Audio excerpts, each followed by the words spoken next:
मनुष्य के जीवन के 4 पुरुषार्थ हैं। अर्थ उसमें पहला आता है, धर्म दूसरा, काम हमारी कामनाएं, और चौथा होता है मोक्ष। अर्थ, धर्म, काम और मोक्ष।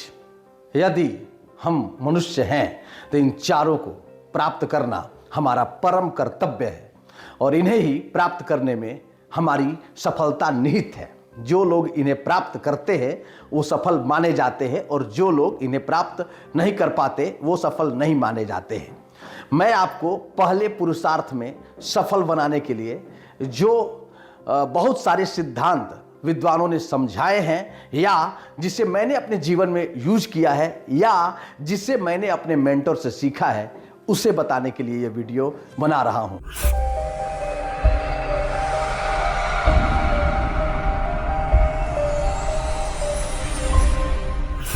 मेरा नाम डॉक्टर डीसी पांडे है और मुझे उम्मीद है कि आप भी अपने प्रथम पुरुषार्थ यानी अर्थ की प्राप्ति, धन की प्राप्ति, वेल्थ, योग, कहते हैं योग कर्म सुकौशलम, योग कार्यों में कुशलता लाता है। तो योग किसी भी कार्य में कुशलता ला सकता है और यदि हम किसी भी कार्य को कुशलता पूर्वक करते हैं तो हमें सफलता मिलती है और अर्थ की प्राप्ति में भी सफलता मिलती है यदि हम योग को ध्यान में रख के करते हैं। उम्मीद करता हूं वीडियो अंतिम तक देखिएगा। यदि आप आ ही गए तो थोड़ा समय जरूर दीजिए ताकि मैं आपसे कुछ कह सकूं, आपके कान में कुछ कह सकूं और दिल तक कुछ पहुंचा सकूं। दोस्तों, मुझे हरिवंश राय बच्चन की एक पंक्ति याद आती है, एक कविता की कुछ पंक्तियां। उनकी एक कविता है, पूर्व चलने के बटोही बाट की पहचान कर ले। पूर्व चलने के बटोही बाट की पहचान कर ले, चलने के पहले, चलने के बीच में नहीं। पूर्व चलने के बटोही बाट की पहचान कर ले, कैसे कर ले? कहते हैं पुस्तकों में है नहीं छापी गई इसकी कहानी, पुस्तकों में है नहीं छापी गई इसकी कहानी, हाल इसका ज्ञात होता है न औरों की जवानी। अनगिनत राही गए इस राह से उनका पता क्या, पर गए कुछ लोग इस पर छोर पैरों की निशानी। वह निशानी मूक होकर भी बहुत कुछ बोलती है, खोल इसका अर्थ पंथे पंथ का अनुमान कर ले। पूर्व चलने के बटोही बाट की पहचान कर ले। बच्चन साहब समझाते हैं मंजिल की ओर चलने से पहले रास्ते का पहचान करना बहुत जरूरी है। उस रास्ते का पहचान होगा कैसे? बहुत से राही उस रास्ते से गए हैं लेकिन सब ने अपना पदचिन्ह नहीं छोड़ा है। कुछ राही गए हैं जिनके पदचिन्ह हैं। तो जिस लक्ष्य की ओर आप जाना चाहते हैं, जिस आर्थिक लक्ष्य को आप प्राप्त करना चाहते हैं, सबसे पहला काम हमें यह करना होगा कि हमें यह देखना होगा कि जिस रास्ते से हम जाना चाहते हैं उस रास्ते से कौन लोग गए। तो बहुत से लोग गए लेकिन कुछ लोगों के पदचिन्ह आपको मिल जाएंगे और फिर यदि उन्हीं पदचिन्हों को पकड़ के चलते चले गए तो हम मंजिल पर पहुंच जाएंगे। लेकिन हमने पदचिन्हों को पकड़ भी लिया, हमने चलना शुरू कर भी दिया, तो 2-3 बातों का ख्याल रखना होगा जो समझाते हैं आगे की पंक्तियों में। हरिवंश राय बच्चन साहब कहते हैं कि है अनिश्चित किस जगह पर सरित गिरि गह्वर मिलेंगे, है अनिश्चित किस जगह पर बाग वन सुंदर मिलेंगे, है अनिश्चित किस जगह पर सरित गिरि गह्वर मिलेंगे, है अनिश्चित किस जगह पर बाग वन सुंदर मिलेंगे, किस जगह यात्रा खत्म हो जाएगी यह भी अनिश्चित। आप जब चलना शुरू कर देंगे तो आपको अनिश्चितताओं से गुजरना पड़ेगा, अनिश्चितताओं से गुजरना पड़ेगा और इस अनिश्चितताओं से गुजर कर ही आप अपने मंजिल को प्राप्त करेंगे। ये जो लोग भी इस रास्ते से गए हैं उनके जीवन में अनिश्चितताएं रही हैं। कहां पे गड्ढा है, कहां पे खाई है, कहां पे सड़क अच्छी है, कहां पे राजमार्ग है, कोई पता नहीं है। वो आपके जीवन का मार्ग, आपके जीवन का मार्ग आप ही को तय करना है और यह मानकर चलना है कि है अनिश्चित किस जगह पर सरित गिरि गह्वर मिलेंगे, है अनिश्चित किस जगह पर बाग वन सुंदर मिलेंगे और किस जगह यात्रा खत्म हो जाएगी यह भी अनिश्चित है कि किस जगह हमारी यात्रा खत्म हो जाए। लेकिन हमारी समस्या क्या है?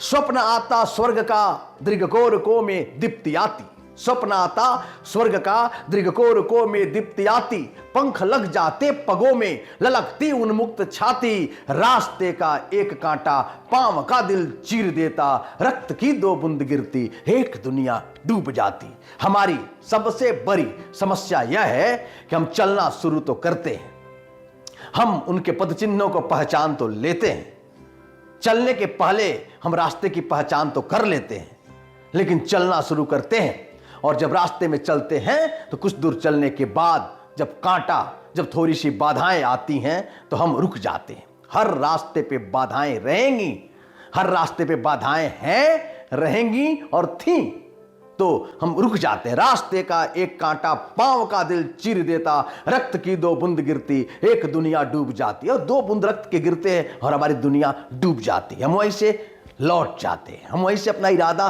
बदल लेते हैं और फिर कहते हैं कि सपना देखना ठीक नहीं है, बड़े बड़े सपना देखना ठीक नहीं है। हरबंस राय बच्चन जी इस बारे में कहते हैं कि कौन कहता है कि सपनों को न आने दे हृदय में, देखते हैं सब इसे अपनी उम्र अपने समय में, और तू कर यत्न भी तो मिल नहीं सकती सफलता, ये उदित होते लिए कुछ ध्येय नयनों के निलय में, ये उदित होते लिए कुछ ध्येय नयनों के निलय में। तो सपना देखना बुरा नहीं है, बात सिर्फ इतनी है कि आप यदि हम मान लेते हैं कि रास्ते पर चलेंगे तो निश्चित पहुंचेंगे, क्योंकि इसी रास्ते पर चलकर कोई पहुंचा है। यदि आपको रियल एस्टेट में अपना व्यवसाय बनाना है तो उस व्यक्ति को फॉलो करना पड़ेगा जो लोग इस रास्ते से पहुंच के मंजिल पर पहुंचे। आज तो और भी आसान है, हमें पदचिन्हों का रिसर्च करने की जरूरत नहीं है। ऑनलाइन के जमाने को आने के साथ ही बहुत सारे कोच आ गए जो हमारा सहयोग करना चाहते, हमारे सहयोग से भरे हुए, सहयोग के भाव से भरे हुए। यदि आपको राइटर बनना है तो उन लोगों के पथ पे चलना पड़ेगा जो राइटर बने। यह आसान तरीका है। मिलेनियर बनना है तो उन लोगों के रास्ते से चलना पड़ेगा। कहीं से भी यदि धन प्राप्त करने हैं तो आपको पदचिन्हों को पकड़ के चलना पड़ेगा। एनएलपी की भाषा में इसे मॉडलिंग कहते हैं, अनुकरण नहीं कहते, मॉडलिंग कहते हैं। यानी कि वो जैसे चले वैसे नहीं, उनके रास्ते पर चलेंगे अपने स्टाइल में, लेकिन मंजिल लीक वही रहेगा, उसी रास्ते चल के मंजिल को प्राप्त करते हैं। तो कुल मिलाजुला के मैं आपको यह समझाने की कोशिश कर रहा था, सबसे पहले एक लक्ष्य हमारे पास होना चाहिए, हम क्या पाना चाहते हैं। फिर दूसरा स्टेज है कि हमें यह देखना है कि किस रास्ते से चल के इसको पाया जा सकता है। वो रास्ता कहाँ मिलेगा? बहुत से लोग उस रास्ते से गए हैं। यदि वो खुद बता रहे हैं, खुद कोचिंग दे रहे हैं तो उनका कोचिंग लीजिए, नहीं दे रहे हैं तो आप उन रास्तों को पहचानिए और पहचानने के बाद से आगे बढ़िए। और फिर यह मानकर चलिए कि बाधाएं आएंगी, वह पथवा पथिक परीक्षा क्या, पथवा पथिक परीक्षा क्या हो जिसमें बिखरे शूल नहीं, वह नाविक धर्म परीक्षा क्या जब धार आए प्रतिकूल नहीं। आपकी परीक्षा भी इसी में है। अर्थव्यवस्था के रास्ते पर, आर्थिक उन्नति के रास्ते पर चलने के लिए स्टेप 1 आप एक गोल बनाएं, स्टेप 2 आप उन लोगों को खोजें जो लोग उस रास्ते से गए हैं, उनके रास्तों का रिसर्च करें। यदि रिसर्च नहीं हो पाता है तो आप उनका सहयोग लें, यदि सहयोग नहीं मिल पाता है तो आप नीचे कमेंट करें। आपकी जो भी समस्या होगी इस मार्ग पे, किसी भी मार्ग पे, तो हम आपका कुछ सहयोग करेंगे, तो सहयोग लें। तीसरा, आप उस पर चले यह मान के कि यह है अनिश्चित किस जगह पर सरितगिरी गह्वर मिलेंगे, है अनिश्चित किस जगह पर बाग वन सुंदर मिलेंगे, और किस जगह यात्रा खत्म हो जाएगी, यह भी अनिश्चितता में उतर जाएं और एक दिन आप मंजिल पा लेंगे। लेकिन याद रखें, एक आइडिया जीवन बदल सकता है, लेकिन कब? जब उस आइडिया को बार बार हम प्रयास करेंगे और हर गलतियों से सीखें।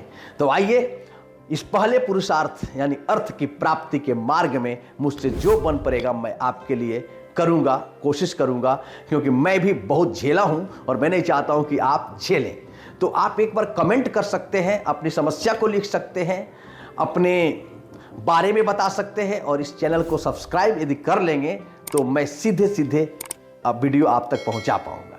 मिलते हैं अगले वीडियो में। मेरा नाम डॉक्टर DC पांडे है और मैं आपका सहयोग करना चाहता हूं। थैंक यू दोस्तों, आपने पूरा वीडियो देखा, इसके लिए मैं आपका बहुत बहुत आभारी हूं। यदि किसी और को भी इसकी जरूरत हो ना, शेयर कर दीजिए।